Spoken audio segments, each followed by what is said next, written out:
One of the early cases, the first case we had in the lab, we had an individual on the dark net who basically comes on and says, I want to abuse my 11-year-old sister, but I'm not quite sure how to start. What should I do?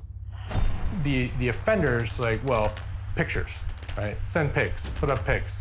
So he starts going into her room and photographing her while she's asleep. Meanwhile, the offenders are giving him advice like basically attack her while she's sleeping.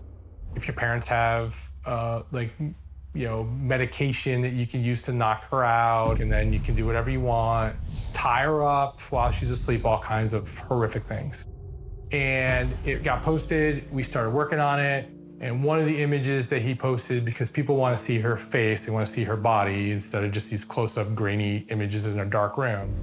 And one of the images he posted was from a vehicle, and they just happened to be driving by a highway sign. And when they drove by, they caught the highway sign in the background, but it was very blurry. In the lab, I started working on that highway sign to see if we could figure out where it is. I was able to figure out that this highway sign was in the state of Kansas because Kansas uses a sunflower. The only character that we could make out on there as far as the numbers was a 2. We knew that there was at least one more number, possibly 2 more numbers, but we couldn't, they were too blurry.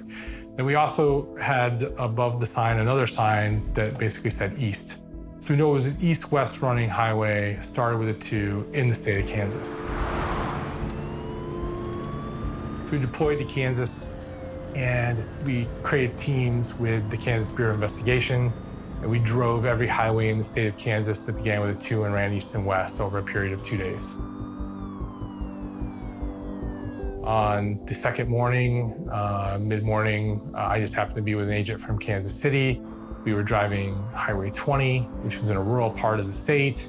We got to the very end of the highway where it teed into another, and there was the road sign. And we knew it was the road sign because there was a round hay bale at the base of a utility pole. There was a row of trees that were running parallel to the roadway. It all matched up with what we had, even though it was a different time of year. We were able to then take some other outdoor images that had been taken at a public pool, go to local law enforcement, where's this pool? Next county over, go contact the law enforcement in that county, who then recognized the family, actually had done a search warrant at the home for narcotics. Not too long before that, we were able to match interior photos to the search warrant photos to say, yeah, there's no doubt it's the same house. Go in and identify and rescue that child from what was really abuse that was getting more and more concerning by the day. As he was getting bolder, and he was even saying, I've got some rope.